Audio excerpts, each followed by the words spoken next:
সম্পূর্ণরূপে সিরিজ দখল করার পর অধিনায়ক রোহিত শর্মা পঞ্চম টেস্ট ম্যাচের জন্য প্লেইং 11-এ বড় পরিবর্তন করেছেন।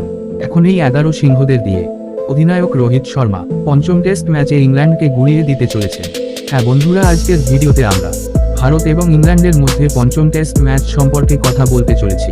আপনারা সবাই জানেন যে চতুর্থ টেস্ট ম্যাচে আমাদের ভারতীয় দল ইংল্যান্ড দলকে 5 উইকেটে হারিয়ে সিরিজ দখল করেছে এবং এখানে আমরা আপনাকে বলি এখন 4-1 করে সিরিজ জিততে হবে। পঞ্চম টেস্ট ম্যাচে অধিনায়ক রোহিত শর্মা এমন একজন খেলোয়াড়কে সুযোগ দিয়েছেন যিনি কোনো না কোনোভাবে ইংল্যান্ড দলকে ঘাম ঝরাচ্ছে এবং চতুর্থ টেস্ট ম্যাচটিতে যে খেলোয়াড়রা ফ্লপ প্রমাণিত হয়েছিল তাদের সবাইকে বাইরের পথ দেখিয়ে দিয়েছেন এবং তাদের পরিবর্তে 4 শক্তিশালী খেলোয়াড়কে ভারতীয় দলে প্রবেশ করিয়েছে। তাহলে পঞ্চম টেস্ট ম্যাচে কোন কোন খেলোয়াড়ের নাম রয়েছে এবং প্লেইং 11-এ কোন ধরনের খেলোয়াড়কে নিয়ে ভারতীয় দলের অধিনায়ক রোহিত শর্মা প্রবেশ করতে চলেছেন এবং কবে এই ম্যাচটি শুরু হতে চলেছে, আজকের ভিডিওতে আপনি সবকিছু দেখতে পাবেন। আমি এই ভিডিওতে আপনাকে A to Z বলতে যাচ্ছি। তো বন্ধুরা, আপনি যদি ভারতীয় দলের ভক্ত হন তাহলে আপনারা অবশ্যই এই ভিডিওটি লাইক এবং চ্যানেলটি সাবস্ক্রাইব করুন।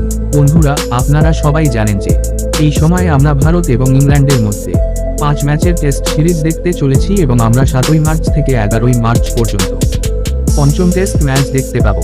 এখানে আমরা আপনাকে বলে রাখি যে প্রথম টেস্ট ম্যাচে ইংল্যান্ডের দল জিতেছিল, কিন্তু এরপর ভারতীয় দল পরপর 3টি ম্যাচ জিতেছে।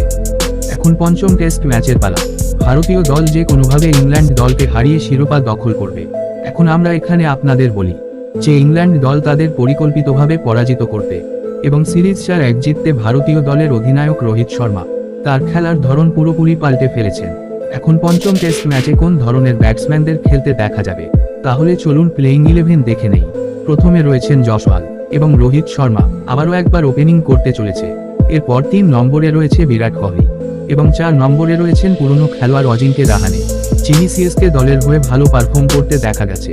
এরপর 5 নম্বরে KL রাহুল আবারও একবার দলে ফিরতে চলেছে এবং 6 নম্বরে সরফরাজ খান, রবীন্দ্র জাদেজা, মোহাম্মদ সিরাজ, অসীম, মোহাম্মদ শামি এই 11 সিংহকে নিয়ে অধিনায়ক রোহিত শর্মা মাঠে নামতে চলেছে।